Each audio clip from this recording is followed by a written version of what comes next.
நோக்கம் என்ன? இன்பம் துன்பத்தை விட்டு பிரிய இன்பத்தையே தர வேண்டும் என்றால் எதற்கு பிறவி? உணவில் கவனம் செலுத்துகிறீர்கள், பூஜையில் கவனம் செலுத்துகிறீர்கள், உள்ளே தெளிவில்லையே.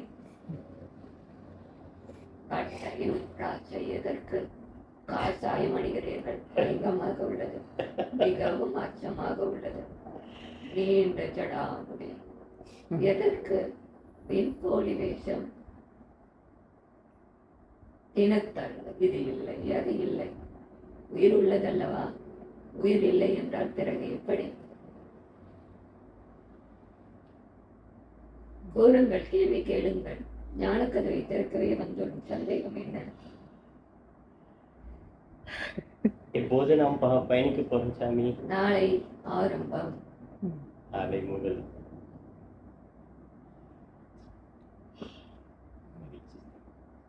அனைவரும் உறங்கிவிட்டார், உறங்கிக் கொண்டிருக்கிறார்கள்.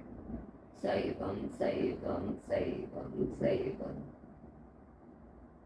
யார் தலையிலும் திணிக்க இயலாத ஆசை உள்ளதல்லவா? பூர்த்தி பண்ணி சிறுவர்களுக்கு சத்து தேவைப்படுகிறது. முடிந்தால் மீனை மட்டும் எடுத்துக் கொள்ளுங்கள். வாரத்தில் ஒரு நாள், பாதத்தில் 2 முறையும். இது வள்ளலுக்கு சற்று விருப்பம் இல்லாமல் இருக்கிறது. அதனால் தான் பிரவேசிக்க மாட்டேங்கிறான். இந்த கலியுகத்தில் அனைவரும் வள்ளலை பின்பற்ற முடியும், ஆனால் சில விஷயங்களை கழிக்க வேண்டும். இது புதல் வள்ளலாக இருக்கட்டும், புதிய வள்ளல்.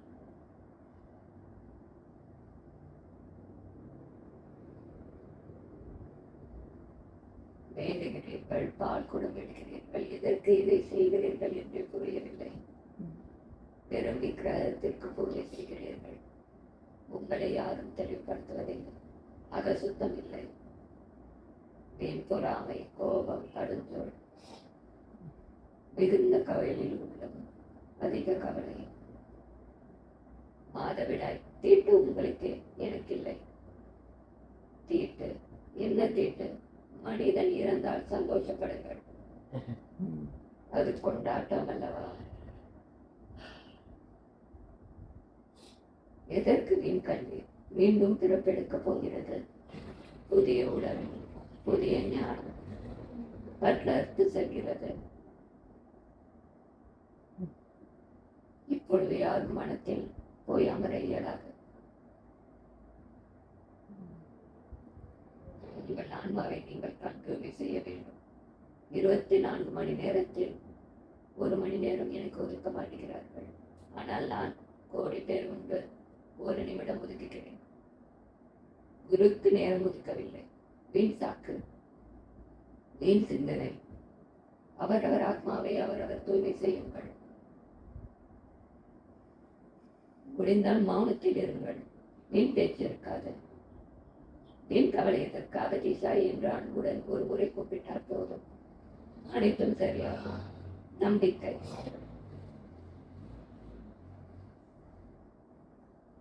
அனைவரும் நம்பிக்கையை குறைத்துக் கொண்டே வருகிறார்கள். இறுதி பயணத்திற்கு யாரும் வரமாட்டுகிறார்கள். தேரவில்லை. வீண் சிந்தனை, வீண் குழப்பம்.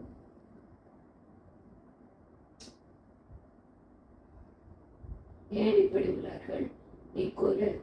எனக்கு புரியல சாமி. நீ கூறு. ஏன் இப்படி செயல்படுறாங்க?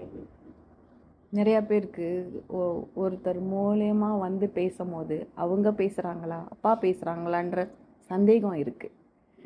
அதுவும் நண்பராக இருந்தால் இன்னும் கூட, நண்பர் பேசுகிறாரா, அப்பா பேசுகிறாங்களான்னு. சில சமயம் சில பேர் மூலயமா அவங்க வந்து பேசும்போது வேறுபடுது சொல்கிற விஷயம்.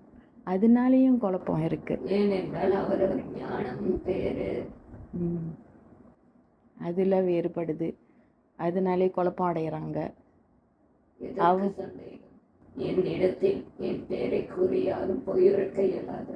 கண்டிப்பாக நான் கூறுபவை அனைத்தும் ஏற்றுக்கொள்ள முடிகிறதா? இல்லைப்பா, கண்டிப்பாக ஏற்றுக்கொள்ள முடியல. ஏன்னா அவங்க தேடல்கள் அந்த மாதிரி இருக்குது. பொருள் ஈட்டணும், வாழ்க்கையை நடத்தணும், அதில் கவனம் செலுத்தணும் அப்படின்னு நினைக்கிறாங்க. நீங்கள் சொல்கிற மாதிரி சரிதான்.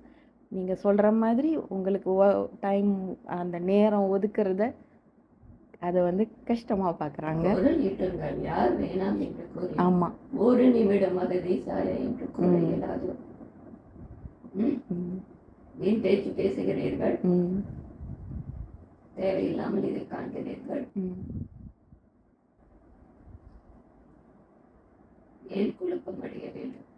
அனைவரும் நன்மையே கூறுகிறார்கள், யாரும் தவறான பாதைக்கு கொண்டு செல்வதில்லை. இவ்விடத்தில் யாரும் போயிழக்க இயலாது. சந்தேகம் மனிதனை அழிக்கிறது. சில நேரம் சொல்கிற வார்த்தை ரொம்ப கடினமாக இருந்தால் அதை ஏற்றுக்கொள்ள முடியலப்பா. அதுதான் மனிதன். மனிதன் இதையும் ஏற்றுக்கொள்ள முடியாது. அவனும் திருந்துவதில்லை, நாம் கூறுவதையும் ஏற்பதில்லை. இறுதியில் வீணாக மண்ணுக்கு இரையாகிறார்கள்.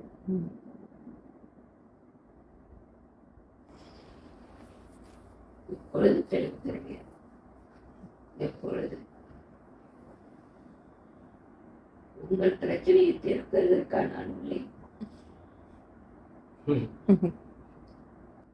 குருவின் பணி ஞானம் தருவது. எதை எப்பொழுது எப்படி தர வேண்டும் என்று நான் முடிவேன். நம்பிக்கை இல்லை, குருவிடம் நம்பி ஒப்படைப்பதில்லை.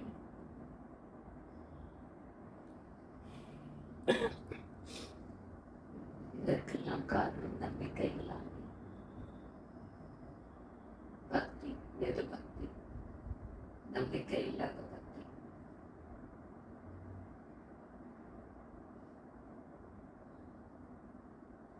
தரிசனம் செய்வதர் செய்யட்டும், ஞானம் திருப்பவர் பெறட்டும். இதுதான் அனைவரும் தெரிந்தாலே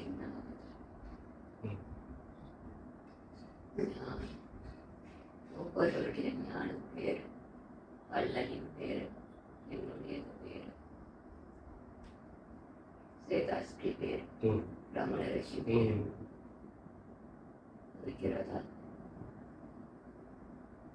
எல்லாம் ஒன்றாக இருந்தால் மனிதனுக்கு செலுத்திவிடும். உண்ணும் உணவே பழகிறீர்கள், ஞானம் மட்டும் ஒன்றா? இது நியாயமா?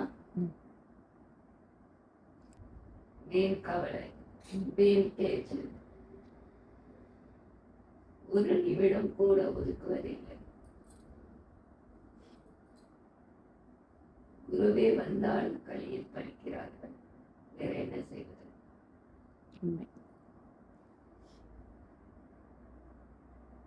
பல சந்தேகம். ஏன் இது இப்படி? நீங்கள் என்ன முயற்சி செய்தீர்கள்? நீங்கள் எனக்கு நேரம் ஒதுக்கினீர்களா? நீங்கள் சரிவர அனைத்தையும் செய்தீர்களா? நான் கேள்வியை எழுப்பினால் உங்களால் பதில் கூற முடியுமோ? யார் என்று நான் நீங்களிடம் கேள்வி கேட்கின்றேன். நான் அச்சமில்லாத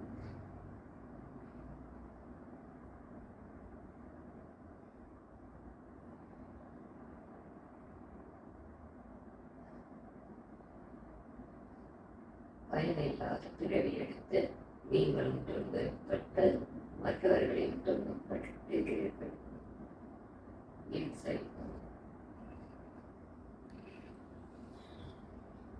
உண்மையை யாரும் உணர்வதில்லை. கவலை இருக்க பூஜை, மாலை, பால், ஏன் உணவில்லாதவனுக்கு உணவலி. ஞானத்தை பரப்ப பூஜை, புனஸ்காரம், பப்பா, சித்தல் வழிபாடு என்றால் என்ன? இதையெல்லாம் கடந்தது. எங்களுக்கு ஜாதி, வேதம், மதம் தேவையில்லை.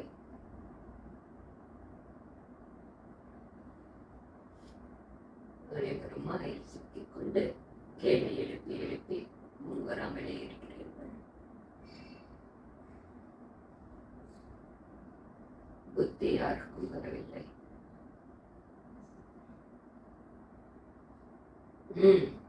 கேளுங்கள் கேள்வியை, பதில் குருவை வந்துள்ளோம். நீங்கள் தெளிவடைந்தால் தானே மற்றவர்கள் தெளிவடைய முடியும். தயக்கமில்லாமல் கேளுங்கள். நமது எழுத்துக்களில் இதன் பிழை இருந்தால் அதில் எதுவும் இல்லை. அது நீயாக எழுதுகிறார் சிலை வருவதற்கு. ஆமாம் சார், உணர்வே. கூறும், கேள்வி கேளு. வாயில் வந்துவிட்டதல்லவா, கேள் கேள், எதை வேண்டாலும் கேள்.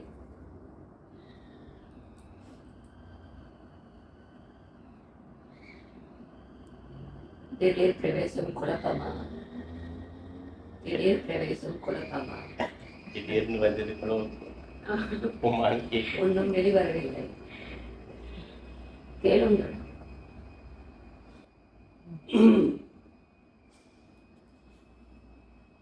நாங்க என்ன சாமி கேட்போம்? அவகிட்டயே எதுவுமே கேட்டதில்லை. உங்ககிட்ட கேட்போமா? சந்தேகங்கள் இருக்கும். நீங்க சொல்லுங்க, நாங்க கடைப்பிடிக்கிறோம். நீங்கள் கேளுங்கள், நான் சிவா, என்ன கேட்பது, ஏது கேட்பது? நீ இப்படியே இருந்து கொள். நீ இப்படியே இருந்து கொள். கொடுத்தால் ஆகாது. என்ன சொல்ல வரீங்கப்பா? அப்படி முறைகளை கூறுகிறேன். சரி. எனக்கு எப்பொழுது விட வேண்டும் என்று தோணுகிறதோ அப்பொழுது விட்டுவிடு. ஆசை தீர்க்கத்தானே பிறவி. தீர்த்துக்கொள் ஆசை. ஆசை இருந்து கொண்டு உண்ணாமல் இருந்தால் பாவம். வயிறு நிறையும் வரை உண்ண, ஆசை தீர உண்ண. ஆனால் மனதை என்னிடம் விடு. மனதை என்னிடம்.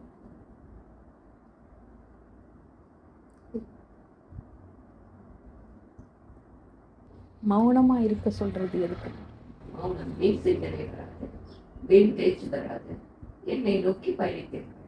இவ்வளவுதான். வாயை திறந்தால் தேவையில்லாத தனி வருகிறது. நீ மௌனம் கொள்ளும் பொழுது உன்னுள் ஞானங்கள் பல கேள்விக்கு விடை கிடைக்கும். அவ்வளவுதான், வேற எதுவும் இல்லை. சில நேரம் நமக்கு தனிமை தேவைப்படும்.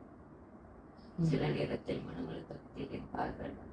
சில பிரச்சனை உள்ளன. அதையெல்லாம் ஒரு நாள் மறந்துவிட்டு மௌனத்தில் இருக்கும். உடல் ஆரோக்கியத்திற்கும் நல்லது, உங்களுக்கும் நல்லது. மௌனம் எப்படி உள்ளது? ஆனந்தம் தருகிறதல்லவா? அனைத்தும் உங்கள் நன்மைக்கு. எனக்கு எதிரா? எனக்கு என்று நான் என்ன கேட்டேன்? மனதை கொடுங்கள் என்றேன்.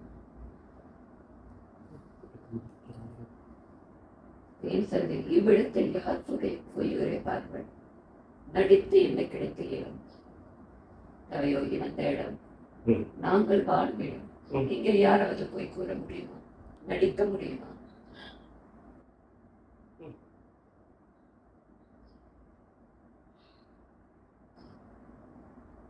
வாழை இளமைதானே, அனைத்தையும் அனுபவிக்க வேண்டும்.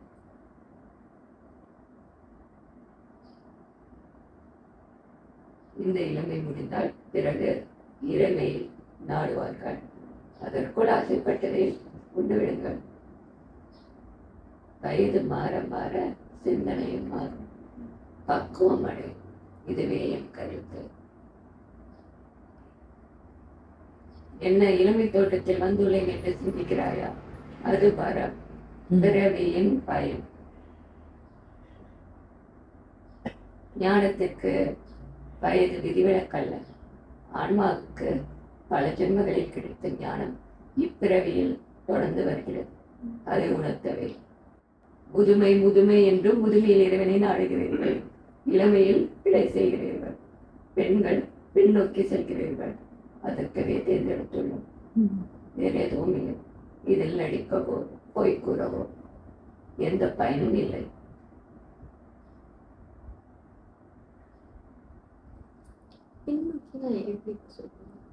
பெண்கள் பின்னோக்கி போறாங்க.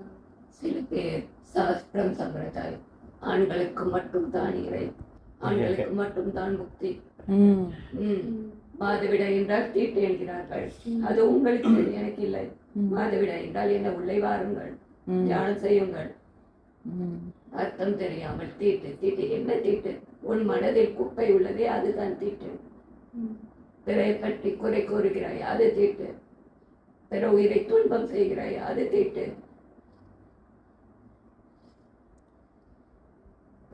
இதுதான் பின்னோக்கி சொல். நீ கண்டாய பெண் எவராவது முக்தி யோகம் இறைவனை நாடி செல் குறைவு விரலிட்டு என்ன வேண்டும்? இதுதான் என் கருத்து. மாதவிடா என்றால் ஒதுக்கி விடுகிறார்கள். என்ன இது? இது இயற்கை. மரணம், பிறப்பு, மாதவிடா இயற்கை. சித்தன் வழிபாடு என்றால் என்ன? இயற்கை. இயற்கையோடு ஒன்றோடு கலப்பது.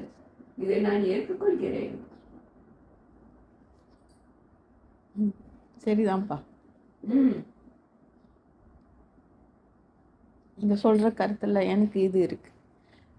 அதனால தான் எனக்கு இந்த மாதிரி விஷயத்துல ஈடுபாடு போக மாட்டுது. அவங்க சொல்லும் போது அது எனக்கு ஒட்ட மாட்டுது. அனைவரும் பூஜை மாலை பூ மனதை எதுவும் செய்யவில்லை. காலிதற்கு உருளுகிறீர்கள். எதற்கு? எதற்கு? தெரியலப்பா. பழக்கால கோயில்களில் சில ம். சிலைகள் உள்ளதல்லவா?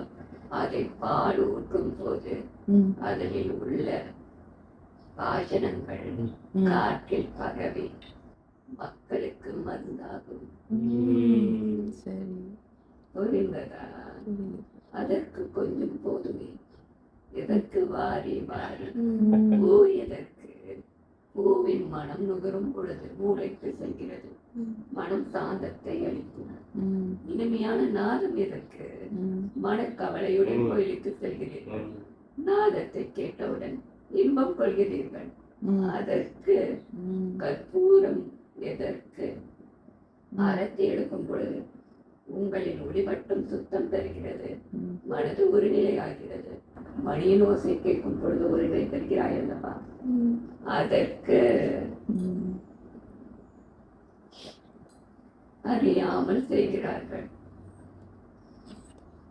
அனைத்திற்கும் அர்த்தம் உண்டு. அர்த்தம் இல்லாத பூஜை எதற்கு? அனைவரும் பயன் பெறுவதற்கு இதற்கு. இப்பொழுது உள்ள அகற்பத்தியில் எல்லாம் ரசாயனம். அனைத்திற்கும் காரணம் உண்டு. சித்தர்கள் கோவிலில் எங்கே அமர்ந்துள்ளோம். பணம், காடு, வீடு, அமைதி, பஞ்சபூதங்களோடு ஒன்றிணைவது. பணத்தில் அமர்ந்த போது சித்தர்களும் ஆவேசம் உண்டது உண்டு. சில சமயம் காய்கனிகள் கிடைக்காது. அதன் கருப்பு முடிய போகிறது. உடலை உண்கிறோம். ஆன்ம பிறவி எடுக்கிறது. அப்படி என்று நிறுத்திக்கொள். யார் என்ன கூறினால் என்ன? உன் தந்தையின் மார்க்கம் இது. உனக்கும் காலம் வரும். அதன் வரை ஒண்ணு. யார் என்ன கூறினால் என்ன? விமர்சனம் செய்வார்கள். அவர் இப்படி உள்ளார், மகள் இப்படி உள்ளது. பேட்டவிட அவர்களுக்கு நேரம் இல்லை.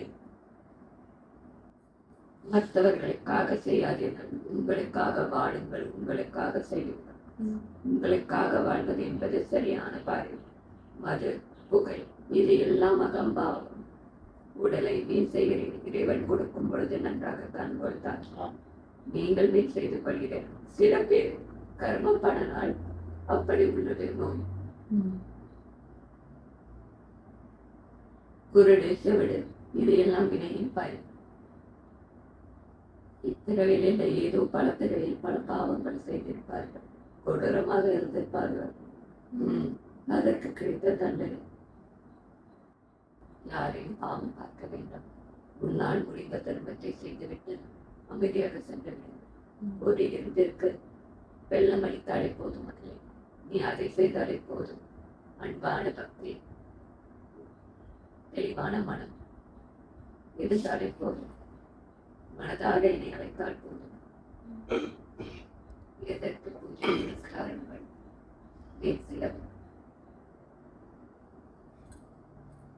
எளிமையில் தான் நான் உள்ளேன்.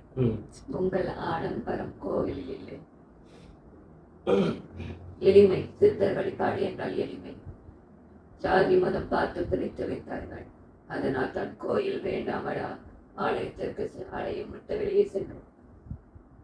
கீழ்ஜாதி, உயர்ந்த ஜாதி எங்களை பின்பற்றுகிறது. முக்தி அடைந்தனர்.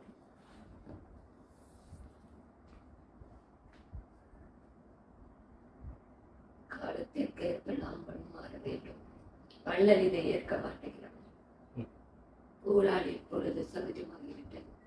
அதை நிறுத்த கூறினால் நிறுத்த மாட்டார்கள். காலம் எடுக்கும்.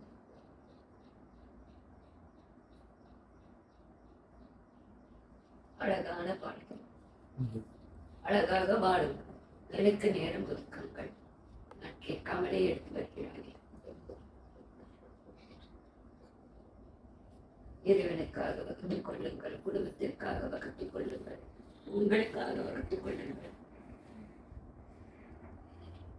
ஞானி இப்போது 24 மணி நேரமும் தவம் கொள்ள வேண்டுமா? தேவையில்லை. தர்மம் செய்யுங்கள். இப்பொழுது காஷாயத்தை கண்டாலே, ஜடாமுடியை கண்டாலே நான் அஞ்சுகிறேன். நான் கடவுள் என்கிறான். என்னால் முடியும் என்கிறான். கடவுளுடைய அடியவன் என்று யாரும் கூறுவது நான் இந்த அவதாரம், நான் அந்த அவதாரம். காஷாயம் அது பயங்கர வேஷம். இப்படியே இருக்குது தான் சரி. ஒரு தாய் தந்தை குடும்பத்தில் இருந்து கொண்டே கடமைகளை செய்து கொண்டே மெல்ல மெல்ல இதுவே உண்மை,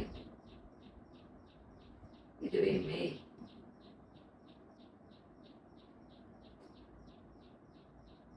இதை யாரும் உணர்வதில்லை. பகவானை பின்பற்றுவன் காஷாயம் அணிய வேண்டும், வனத்திற்கு செல்ல வேண்டும், ஜடாமுடி வேண்டும், சைவம் வேண்டும். மனதில் அனுக்கு பிறகு ஏதடா செய்வம். மற்றவர்களை ஹிம்சை செய்கிறாய், நீ எதற்கடா செய்வம். மற்றவர்களை துன்புறுத்துகிறாய், தேவையில்லாததை பேசுகிறாய், எதற்கடா செய்வம்.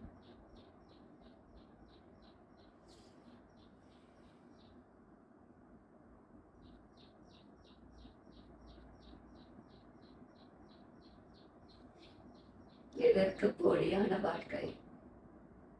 எதற்கு ஆசிரமம்? எதற்கு? உங்கள் இல்லத்தையே ஆசிரமாக ஆக்கலாமே. ஒவ்வொரு இல்லத்திலும் ஒரு ஆன்மா ஞானம் பெற்றிருந்தால் நாம் பிரவேசிப்போம். ஒவ்வொரு இல்லத்திலும் உலகத்தினை காணலாம். அதற்கு நீங்கள் தயாரானீர்களா?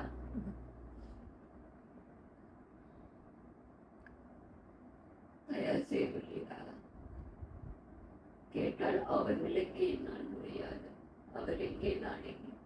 அவரும் மனிதன், நீயும் மனிதன், அனைத்தும் ஒன்று. நோக்கி கொண்டே போகிறீர்கள்.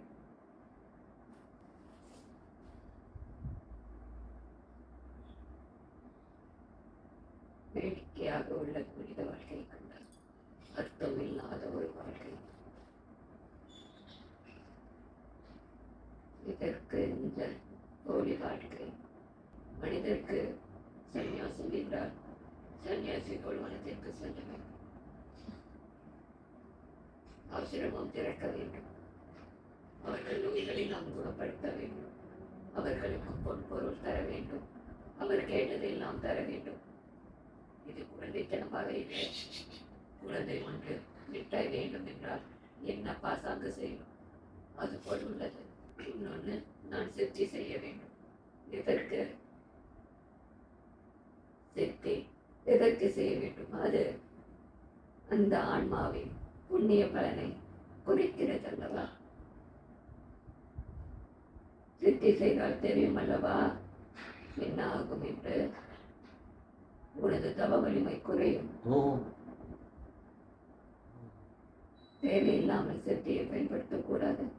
நாங்கள் பயன்படுத்துவதற்கு, மூலிகை எடுப்பதற்கு, உலக நன்மைக்காக. நீங்கள் எதற்கு வேடிக்கை காட்டி பணம் சம்பாதிப்போம்? சித்தி தவ வலிமையை குறைக்கும். அதை செய்யாதே, அதில் மயங்கி விடுது. ஆபத்தானது. அதுவே சில பேரை அழிவுக்கு கொண்டு செல்லும். ஏற்றுக்கொள்ள முடிகிறதா என் தர்மத்தை? அருமையா இருக்கு சாமி. இன்றைய தர்மத்தை காலத்துக்கு தகுந்தாப்புல உள்ள ஒரு கோட்பாடு, ஒரு வழிபாடு. தான் உயிர்ப்பித்தோம். 10 ஆண்டுகளில் ஆன்மாவிற்காக காத்திருந்தோம். இந்த ஆன்மாவோ படிக்க வேண்டும், அதை செய்ய வேண்டும், பல இதில் இருந்தால் சிறிது பொருள் என்றோம். அதெல்லாம் உண்டுதான். ஆனால் இவள் என்னை விட்டு செல்லவில்லையே, விட்டு செல்லவில்லை. சோதனை பல. உணவில்லாமல் இருந்தால் குடும்பத்தை பிரிந்து தெருவில் வந்து நின்றாள். 12 மணிக்கு இரவில் தாய் போல் கருதிய பாட்டி இருந்தாள். இறைவனை ஒதுக்கினார். முருகன் வலை வீசி எடுத்தார். கேட்பாள், விடிய விடிய பயின்றேன், ஏன் இந்த நிலைமை? அப்படி அல்ல, அதற்கு நான் வழி காட்டுவோம். என்னை நம்பியவரை கைவிட மாட்டோம். பிறகு எனது சித்திகளை கண்டால் மனதாக ஏற்றுக்கொண்டால் இவை நடக்குமோ நடக்கட்டும், உனக்கு நான் முழுதாக சமர்ப்பணம் செய்கிறோம் என்று ஒரு நொடியில் கூறினார். விதியை மாற்றினோம், விதியை மாற்றினோம். பிறகு நாம் முடிவு செய்தோம் இங்கு பிரவேசிக்க வேண்டும் என்று. ஆம், வீடு இல்லாமல் தெருவில் நின்றால் 12 மணி மாத விழா. அனைத்து உறவுகளும் கைவிட்டனர். பணத்தாசை, பொருளாசை அனைத்தும் இவளை விட்டு போய்விட்டது. பற்றில்லை. என் பரீட்சை. உணவில்லாமல் இருந்தால், தண்ணீர் அருந்தினாள், என்னையே ஜபித்தாள். உணவில்லை, ஆனால் என்னையே ஜபித்தாள். வீடில்லை, தெருவில் நின்று என்னை அழைத்தாள். வந்தோம், வழி காட்டினோம், இல்லம் கொடுத்தோம், பல சோதனை கொடுத்தோம். 1 2 பல வேதனை கொடுத்தோம். கிடைக்கவில்லையே, என்னை கைவிடவில்லையே. இங்கு தாய் தந்தை இழந்ததும் அகத்தியனை தூக்கி வீசிட்டு போயிடுறாங்க. வீடை இழந்தாள், நகையை இழந்தாள், சொத்தை இழந்தாள், தாம் விரும்பிய கல்வியை இழந்தாள். எவ்வளவு அலங்கரிக்க வேண்டும், அனைத்தையும் இழந்தாள் ஒரே ஒரு நாள். என்னை விடவில்லையே. நீங்கள் வெறும் உயிர் சென்றது என்றீர்கள். பெண் தெருவில் நிற்கும் பொழுது எப்படி இருக்கும்? எவ்வளவு வெறுக்க வேண்டும் என்னை? வெறுக்கவில்லை, அன்பார தந்தையே என்றார். இங்கு வந்து விட்டேன், வழி காமி, எனக்கு வழி காமித்தோம். தந்தையே, இன்று உணவு இதைத்தான், இதை உண்கிறேன் மனதால். உணவளித்தோம் கதவை தட்டி. பட்டினி போடவில்லை. தந்தையே, இன்று வீடு இல்லை, எங்கே செல்வேன்? தந்தோம் அடைக்கலம். இன்று இவளால் தியானம் 5 பேருக்கு தர்மம் செய்ய முடியும். என்ன கல்விக்கு தாமதப்படுத்தோம். யாம் பொறுப்பை ஏற்றுக்கொண்டுள்ளோம். சிந்தித்து பாருங்கள். நள்ளிரவில் பெண் வெளியில் அனைவரையும் இழந்தார். என் வழிக்கு வந்த பின்னரே அனைவரையும் இழந்தார் அல்லவா? லட்ச பணத்தை இழந்தார் அல்லவா? 1 அல்ல 2 அல்ல, லட்ச பணம். நகை 1 அல்ல 2 அல்ல, பெற்றால் எத்தனையோ ஆயிரம்.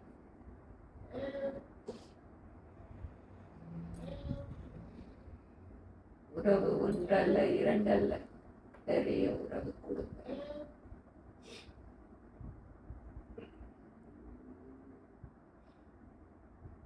இழந்தும் பற்றினார்கள், பிடித்துக் கொண்டோம். நீங்கள் ஒரு ஆன்மா மீண்டும் பிறவி எடுத்து ஞானம் அடைய போகும் ஆத்மா, உடலை எண்ணி அழுகிறீர்கள். இது என்ன நியாயம்? ஜனனம் எடுத்த அனைவரும் மரணிக்கத்தான் வேண்டும். நான் உயிர் தருகிறேன். அந்த ஆன்மாவால் என்ன பயன்? என்ன பயன்? அவர்கள் உடலுக்கும் கடினம், வயதாகிவிட்டது.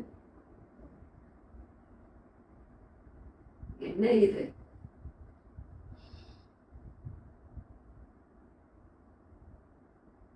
என்ன இது? வேடிக்கையாக உள்ளது. உங்களின் வேண்டுதல், வீடு, வாகனம், பணம், என்ன இது? நோய் வேண்டாம் என்றால் பயிற்சி போடு, வாசியை கட்டுப்படுத்து, யோகம் செய், உணவு முறைகளை பின்பற்று. நீதான் செய்ய வேண்டும். நானா உன்னுள் புகழ்ந்து அனைத்தையும் செய்ய முடியும்? தாய் தந்தைக்கு வயதாகிவிட்டது. நான் என்ன செய்ய இயலும்? குழந்தை என்றால் சொல்லலாம், வாழ போகும் உயிர். நியாயமே இல்லையே, நியாயமே இல்லை. நானும் மனைவியுடன் உள்ளேன், எப்படி பிரித்தெடுப்பேன்?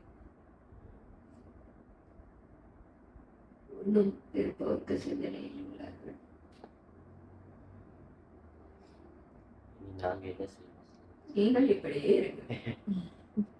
அவள் அவள் விருப்பம் போல் இருக்கட்டும், நீங்கள் உங்கள் விருப்பம் போல் இருங்கள். மனதை ஒரு நிலைப்படுத்தினால் எதுவும் தேவையில்லை.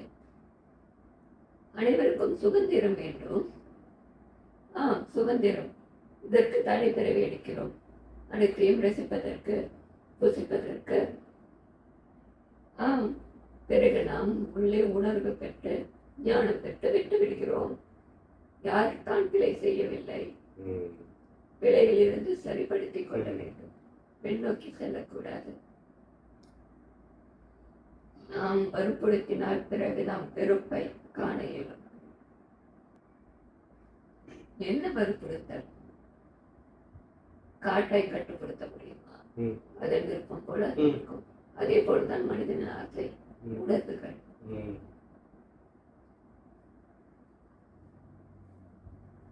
ரசிக்க வேண்டும் ஒவ்வொரு வினாடியும் நொடியையும். அதுதான் வாழ்க்கை. அதன் படிப்பினை அறிய வேண்டும். பூஜை 2 மணி நேரம் அமர அவனும் பயன் பெற மாட்டான். அவன் வற்புறுத்தி கொண்டு அமர முடியாமல் அமர்ந்து கொண்டு மனதை ஒருநிலைப்படுத்தாமல் உணவு உண்ணாமல் இது என்ன பூஜை?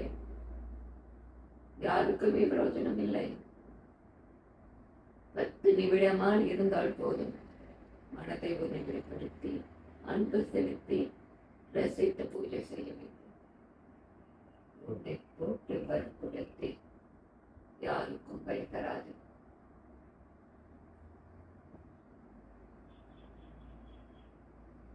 ஆறு மணி நேரம் பூஜை எதற்கு? ஞானி என்றால் கதவை சாத்திக் கொண்டு தளத்திலே இருக்க வேண்டும். யாரால் இருக்க இயலும்? எந்த இடத்திலே மனதை விடையாக்கலாம். எதற்கும் பயனில்லாம் மந்திரம் ஜபித்து மனம் எங்கேயோ அழைப்பாயும். ஜபித்து ஜபித்து ஜபித்து எதற்கு? அனைத்திற்கும் மனம்தான் காரணம். நீ தீட்டு என்றால் தீட்டு, தீட்டை இல்லை என்றால்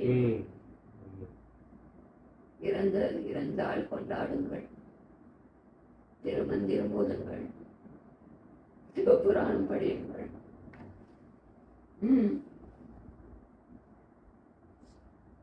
தத்துவம் அறிவதில்லை. ஆனந்தமாக இருங்கள். பிறவி எடுக்கப் போகிறார்கள் என்று முன்னேறுங்கள். அனைவரும் பின்னோக்கி பின்னோக்கி பின்னோக்கி. அந்த காலத்தில் அது வேறு. அவர்கள் நேரத்திற்கு ஏற்ப வைத்துக் கொண்டார்கள். இப்பொழுது வேறு. அசுரங்கள் எதுக்கு? கூச்சல். அவரவர் இல்லம் ஆசிரமமாகட்டும். உனக்கு ஏற்ற நேரம். நீ எப்பொழுது நான் தியானம் செய்யலாம். நீ உண்மையாக இருந்தாலே போதும். பிரம்ம முகத்தம் எதுவும் தேவையில்லை. இதுதான் உண்மை, இதுதான் சத்தியம்.